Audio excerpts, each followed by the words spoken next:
So you had a chance to hear from each of the teams. On the panel, we have, once again, Maddy Ewins from Public Service and Procurement Canada. She was one of our fellows. Chantel Fremit from the Canada Energy Regulator, who was one of our government champions. Glennys Egan from the Public Health Agency of Canada, who was a product manager fellow, and Ashley Edstrom from Shelter Support and Housing right here in the city. So I will kick us off with one question. Luke is going to run around with a mic, so when you have a question, just hold. Luke will get to you very quickly, so everyone can hear your question. We just, for the sake of time, we will limit follow-up questions, but everyone will be around after we end, so you'll have a chance to ask follow-up questions or catch one of them if something comes to you later on. So I'm actually going to kick us. I'm actually going to kick us off with the first question, which is for our government partners. Can you start by telling us what surprised you most about working with fellows? What surprised us? I think for me, what surprised me was the energy level they come in with. So they bring a lot of enthusiasm and energy, and surprisingly, that is very attractive in a government office. And so, you just kind of want to be part of that, and you want to kind of participate, and so they kind of suck you in with that. It's true. That seems to be a common... I think what really surprised me is... their tenacity and the fact that they were very persistent in terms of getting us to think about changing and looking at things in different ways. And then the second thing that surprised me is how it took a while, but once we got into thinking more about how to change the way we work, how on board we got. And so how on board people were actually started to become to do those kind of changes that we've all talked about in theory for a really long time, and, oh, this would be great, and then actually starting to do that work. And Glennys and Maddy, what surprised you most about working in government? Loaded question. I think it's not surprising, really. I mean, obviously, government works at scale, and it's very complex. It's not like I didn't know that already, but it is a bit shocking when you come in and you realize how many different systems your project touches. We, working on a small grants and contributions program, seem to have like a fairly well-scoped project, especially in perspective to something like government travel or homelessness.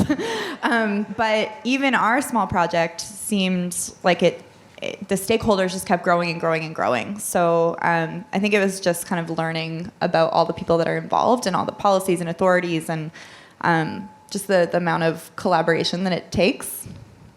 Yeah, I'll double down on that. I remember in the first 2 weeks, I gathered a bunch of our government partners on our core team, and I was like, let's sit down and map out all the stakeholders. And they were like, oh, what? So we're gonna what? And I was like, okay, there's like more than 50 here. And that really shocked me, especially someone like I had never worked in a government or government adjacent job before. And I think I'll probably double down on, for anyone that was at our November open house in Ottawa, I will double down on that answer. And the second big thing that I think shocked me was I had heard this word like policy thrown around, and I had just had no idea like what that really meant. And yeah, I'll leave it at that. Thank you. I'm now going to open it up to questions from the group. Oh, I see. Hi, I'm Allison from Ministry of Transportation, and I have a question for Gladys. And my question is, how did you use your user research to inform your requirements for procurement?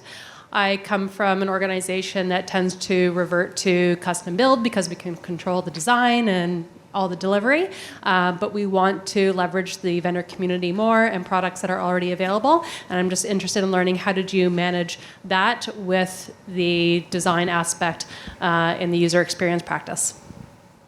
Sure. So I would say that we looked a lot at like what functionality was possible, the different systems that we were considering, and wanted to go with something that was highly configurable. But honestly, the main thing we learned, as Cristina said in our presentation, was that a lot of the challenges that our users, at least from the external perspective, were having were really communication problems more so than about like the specific functionality of the tech.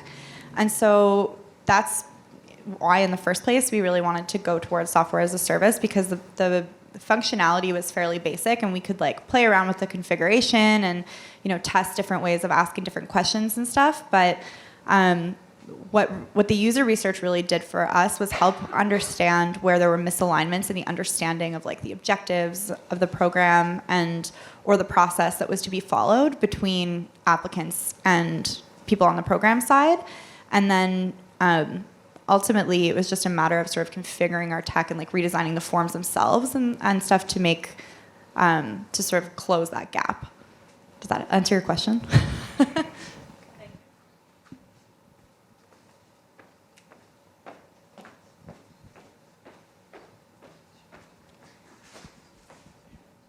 Hey, pretty cool to hear about the stories that you're going through. I'm a co-founder of one of Canada's only software as a service companies specifically targeted at digital government. I was sitting here typing a message to an office for red tape saying, like, you got to get a procurement policy for software as a service. And I hear you telling the story. I'm like, there's no way they got it to happen. So please tell me, Glennys, how you got the government to get software as a service, please. Really putting me on the spot here. Well, it was many months of working with our people on our IT side. And really, we built the business case to show the functionality. I mean, the big concern for us with software as a service in this case was about putting protected B data on the cloud.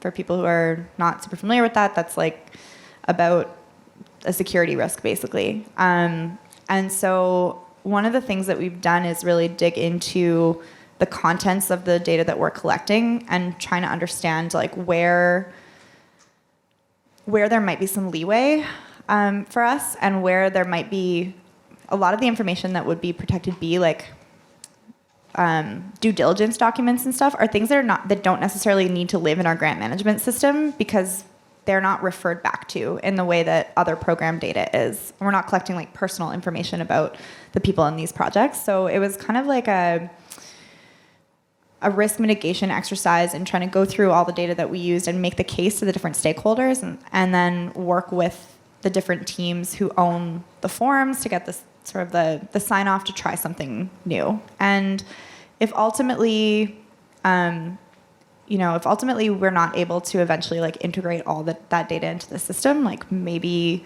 this was a pilot and we go in a different direction. But I think it would be really positive if we could just show them that, look, like it's not that scary, or you can find workarounds for these small pieces and it's still going to drastically improve the system that you have right now. Or like, you know, some of the other systems that we were looking at in government are like, you mail an encrypted USB with your application on it to a department. Like maybe just like attaching your budget in a separate document and then using this great software as a service online system is like a better solution than that. So it's kind of like, it was really just about presenting it as like, let's try this, let's see what we can do, to get people to say yes, and then take it from there. So we'll see how it rolls out in the fall.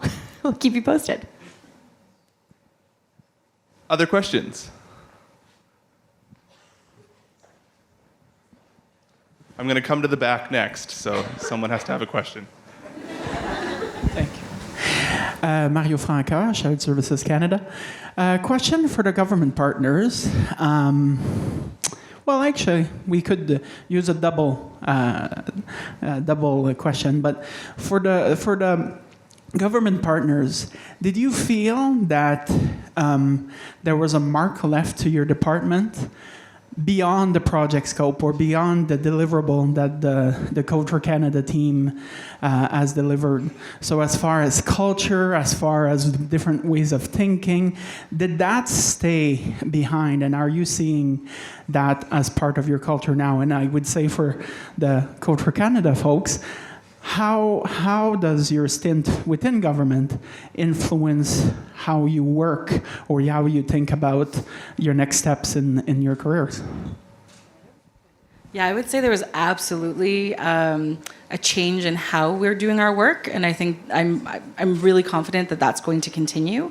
I think what's been so exciting has been that agile approach that we don't always use in government, and kind of having those discussions with different partners, and even just getting to know, like, SSHA is a very big division, and there's a lot of different people, and there's a lot of different shelter sites and community partners, and so having those conversations, like starting with that core team and being able to communicate that out to everyone has been, I think, has really changed the way we talk and the way we communicate. And you can see it happening in terms of, like, we're having those discussions a lot earlier. Even without the fellows there are other conversations that are happening. We're talking about agile, we're talking about human-centered design. So from our perspective, has really been a really beneficial outcome to having the fellows here. And I'd have to agree. I think it revolutionized the way that we function and the things that we do, but it also gave us the language, the right language to use. Yes. When trying to explain or express user functionality and how we want it to look and all that stuff. And that's really key. Because without that, you can talk till you're blue in the face. If you can't make yourself understood, you're not going to get anywhere, right? So I think that had a huge impact. The group had a very large impact. The agile, I'll totally agree, because we thought we were doing that, but no. So just saying. We've now learned how to do it better. So yeah, definitely. Yeah, I would just add, I think in government we tend to be very risk adverse for many reasons. And I think being able to explain that iterative process has really also been beneficial in terms of, oh no, let's figure out if this is working sooner rather than later, and then we can fix things sooner. And so having that language to understand that and being able to share that has really been really helpful. What did you learn about us? Sorry, so the second part of your question was, what did we learn and how did that, like, impact the way we think about? I think personally, I have just, this experience has really opened my eyes to how much important work there is to do. And how it is really hard, but it's incredibly rewarding and challenging. I think kind of tagging on to the last question I answered as well, what did I learn about working in government? Like, I had this very murky idea of what it would be like, and I think one of the things that's really transcended my experience is that, like, every single public servant cares so much about their work, and it's something that Glennys and I actually talked a couple days ago about, like, and there's just such important work to do, and I would love to continue working. I actually, like, 4 months ago, I was like, no, like, I can't work in this, like, I'm pretty frustrated. Very candidly, I was very frustrated, and now I'm actually really, really much more open to the idea. Like, huge shout out to my government partners. I'm considering entertaining the idea of staying. And they've been a huge part of that, and just seeing that the like, care they have for their work and how impactful the things they do are. Yeah, I don't have much to add except that I am staying at FAC. So I guess you could say it influenced my career path, but for all the reasons that Maddy said. So.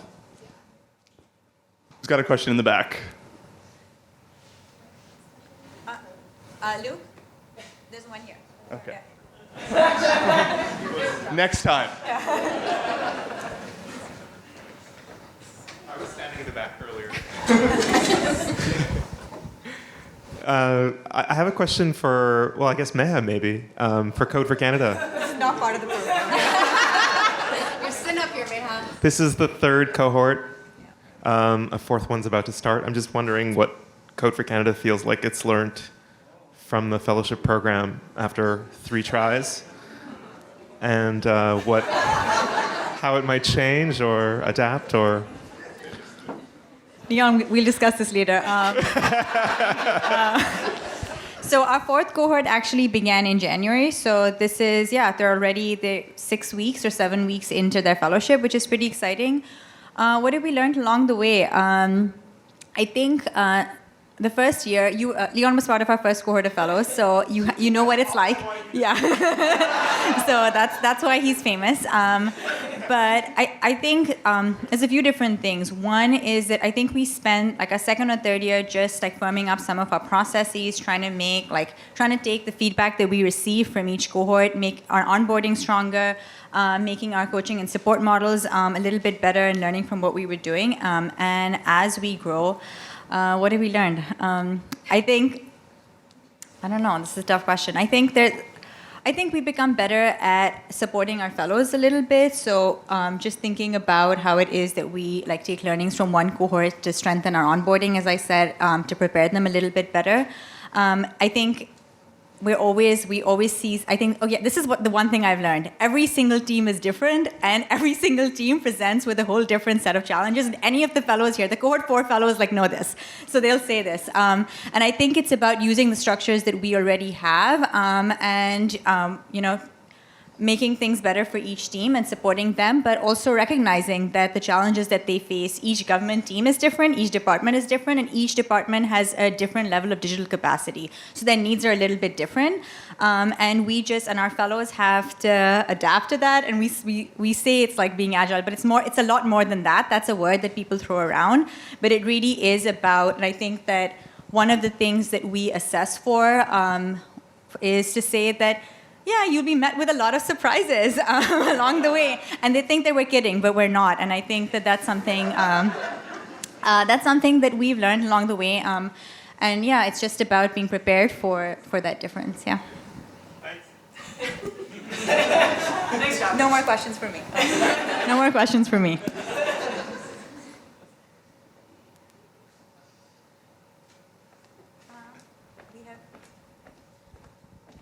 So Andy, and then, yeah.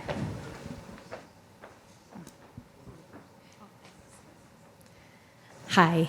I know we've talked a bit about procurement already, but I think this is something that I have thought about, but I'm not qualified to speak about this at all. So I would be curious about your experience through the fellowship. Like, have you got a sense of an opinion, or what are the things to consider when, we're in the business of building digital capacity with our partners, but then when do we outsource? When do we work with vendors? When do we use open source? Can you just talk about what kind of things went into that decision making, and what advice you might give if you're in that place for, when to be in-house, when to be out-house? I don't know how to say that. Outhouse.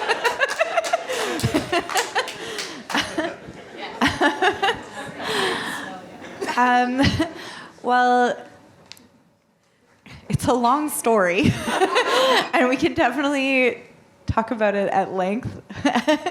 But I guess really when we were considering our options for what we could build, we were sort of presented with a process of an options and analysis that already existed, that was not very user focused, I would say, and that there wasn't a very clear way of assessing, other than high level functionality, what using the system would look like, or to test it. And so for us, it was sort of about how to introduce other options alongside that, and show them, I guess, that there were really build a business case that, particularly for the size of our program, that there was a strong case to be made for using something lighter touch.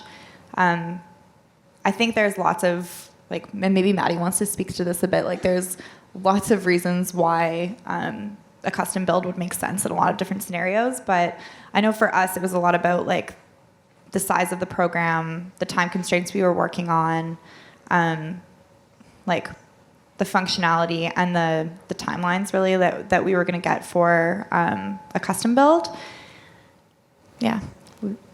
Yeah, I think similarly feel qualified in some ways, unqualified in many, many other ways, aka at the scale of government to talk about procurement. I will point out that I've been working with Public Services and Procurement Canada, and that's something that Andrea, Mike, and I really had to come to terms with when we got on site with our government partners. Was like, we're a build team. Like we build things. We want to work in sprints. We want to design and talk to people in 1 week or 2 week cycles. And that's something that I think over the course of the fellowship, I've really seen. I think my position has shifted to, I also used to work, like my last job was at a startup for 2 years. And so we built everything, right? And there are just such different needs at the scale of serving like 92, 96 government departments with very diverse needs. And so I think that it really has to be an ongoing discussion of what the needs of the project are. And I think in Glennys' case, it like that existed, right? And so it made a lot of sense to not reinvent the wheel and not try and build something from the ground up so that they could do better things like redesign the program. I forgot where I was going with this, but yeah, I think it really depends on looking at your project. I think that we have figured out a way to use we built prototypes to inspire. And I think that I'm very, very confident that the Next Gen Travel team are going to continue to use what we've built and make sure that the outcomes are more important than the outputs of the work, which is making sure that we meet the user needs that we've identified, whether that's build or buy. My name is Sarah. I actually work in the private sector. This is a question for Maddy. Yeah. Excited. Hey, Sarah. As someone that is considering the governments, I'm curious, like, do you have any thoughts or perspective on, you came into the public sector, what were some methods or approaches that you had to adjust or change as you were working with your government partners?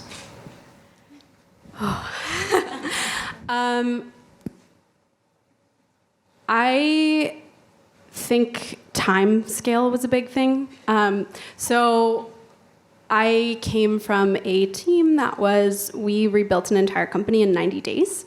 And this fellowship has been much, much faster than 90, or many, like longer than 90 days. And I think just with scale comes,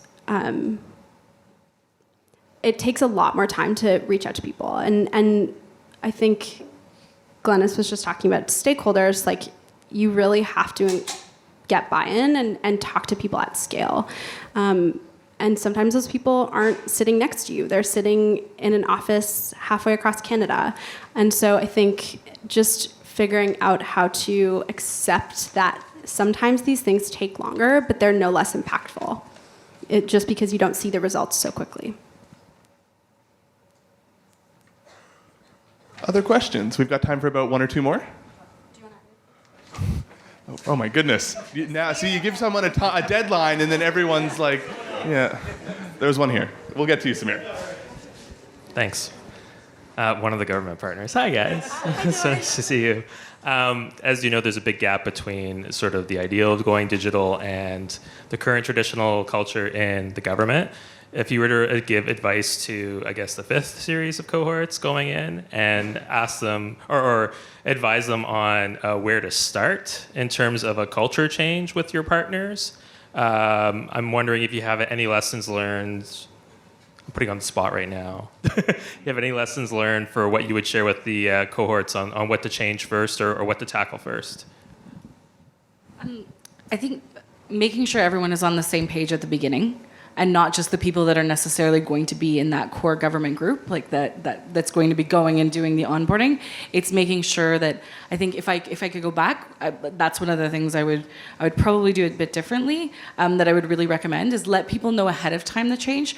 Change can happen very slowly in government, and sometimes people need more time to understand what's going on. And one of the things that I know you guys told us at the beginning was that this was going to move really fast, and I definitely didn't listen to that. I was like, we've got time, and then it's gone very, very, very fast. So that part is definitely true.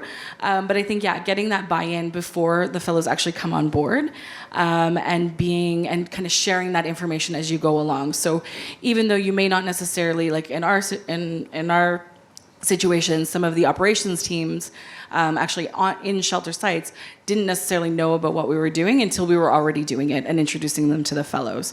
And so getting people like kind of doing a map of like who those stakeholders are, which are always lots, but not just the key ones, but the ones that are going to be involved in the process when you're doing it. That would be my advice. So at the CER, we went from being the NEB to the CER while the fellows were trying to do what they were doing. And that wasn't the only change that we had. So I think one of the critical pieces, and they might agree with me, I'm not sure, they can nod their heads and tell me yes or no, was having one key person who is interconnected and a strong champion for them from the inside, because that individual becomes a very key proponent for what they're doing and what they're trying to achieve. And if you don't have that, I could see it, like it didn't happen in our case, I don't think anyway. All right, I got thumbs up. So, but it could spin out and their enthusiasm. I wouldn't want to see a cohort come in and completely lose enthusiasm for what they're trying to achieve because no one on the inside is buying in.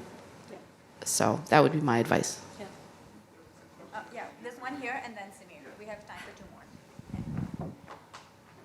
I actually, it might be worth passing because I think this question kind of got a little bit to mind. But I was interested in the, 10 months is short. And, were there some mechanics of sharing your status, like how you kind of came at that and kind of socializing where you were in the project? Was there kind of a cadence to that communication across your stakeholders? Kind of just tactically how you figured that out or how you approached it? As far as cadence goes, we let the fellows set that. They had goals, they had timing that they wanted to meet, and short of that, and the champion had certain goals that they wanted met at certain times. But they kind of came in like a little powerhouse on their own, right? They came in and they just did their thing. They met with people. I think they set their own goals. If I remember right, one of the goals was meet with 100 individuals in the first 30 days. So that was them setting the tempo, and us just trying to keep up, really. Yeah, I would agree. I think that we really took our cues from the fellows and what they were trying to achieve. And then kind of, I think as we moved on and as those months started going faster and faster and we kind of started changing what we were working on, that's when we started kind of making sure that we were all on the same page around communication. So it was being flexible in our communication plan and then also just taking our cues from the fellows. Thank you very much. Samir Vasta, he, him. Just curious, primarily to the government partners, but I think the fellows could jump in as well on this, is that if the Code for Canada model is a way to address lack of capacity in government, how has this experience changed the way you build your teams, you hire for your teams, you think about what a team should look like and the people developing things, and what haven't you been able to do that you would like to do? And maybe if the fellows could also opine kind of where you see these teams changing and the way government is structured and the talent capacity changing as well. Good use of opine. Thank you. Why don't you go this time? I'll go. So we've definitely looked at kind of how our teams are being hired. So historically what would happen is that the different units, so IT would hire and then policy would hire and operations would hire. And I think what we're now kind of in the process of doing is hiring like an IT project manager and someone that has an operations lens as well, and kind of having those discussions together and building job applications and job IDs that build that into the project. So it definitely has changed how we're kind of hiring, and that we're doing it more collaboratively and looking at more of a product manager, because I think we didn't really have a great idea of what we actually needed. And now with the help from the fellows, we've been able to kind of zone in on what that is. And then the second part was, sorry, it was a very long, I didn't catch. Yeah, I mean, I think resources are always an issue. We don't have enough resources, whether it's housing people or whether internally. We're always kind of struggling with that. And I think what we've kind of looking at is how do we use the resources we do have more intelligently and in ways that we can actually build off of each other and that the teams can build off each other. So I would say that's been a really great outcome as well. So more specifically with the CER, we've actually, I think, gone with this type of structure with the three individuals, a UX designer, a developer, and a product manager. And the idea is that we're going to have 3 streams in the future. And so we're just building those teams now. And, you know, there's always been that sort of, excuse me, there's sort of this tense standoff, if you will, between the IT department and the IM department, or the department that's trying to create this change. And that still exists. But I think the more we do this, the easier it's going to get. They're going to recognize that we're not doing their job, that we're really there to develop new things and to transform it, and then hand it off and say, there you go, rather than doing what we've traditionally done, which is gone and purchased something from whatever vendor and then handed it off to IT, where it gets put on a shelf because they don't have time to deal with it, and then everyone's frustrated, right? And so I think they're starting to see the benefits. I think it's still going to take more time. I think there's still some frustrations to be ironed out between these 2 teams. But overall, that's the plan. That's where we're headed. I just want to jump in, and it's less so about the structure of teams, but I think on the note of building capacity, and sort of to respond to the last question as well, I think something that our team has found really useful in terms of engaging with our stakeholders, meaning like the people who are running the program, but also then like the team working on the MSP program, is really about building their digital capacities and sort of this digital mindset. We've been really lucky working with Adam, the developer on my team, and Rose, the UX designer, who both are really good workshop facilitators and teachers. And I think one thing we found is like people are excited about the idea of digital, but sometimes they don't really know what trade-offs that's going to mean for them. And if you just present your work to them and show like how things have changed, they can get a little bit worried about the changes that you presented. And so one thing that we've done is to really run these sessions and have Adam and Rose kind of teach like, this is how a computer intakes data and like how it understands it, and why when we change a form to look this way, it like that means you're making this trade-off or something like that. In a way that I think like it sounds basic, but I think sometimes people are just it's not top of mind for them if they're not the ones doing the digitization work. And that's been a really like invaluable skill on our team, to have Rose and Adam be like teachers and leaders and just kind of like creating that mindset and having people think about it. Like we're going through a lot of program changes right now, obviously to be, you know, redoing all these forms and the way that we ask questions in our intake process, and to just be building people's capacity and like, okay, how does digital factor into this is a huge shift. So that's been really important. For us, our government partners, if I can speak for them a little bit, really viewed this as a bit of a figuring out whether taking a product mindset made sense in a procurement department. And I think that they're planning to continue that. So they're planning to continue having product managers on hand, having UX researchers to continue to do design and exploration in this way. And I'm really excited by that. So those are all the questions we have time for. Thank you so much, all of you, for that.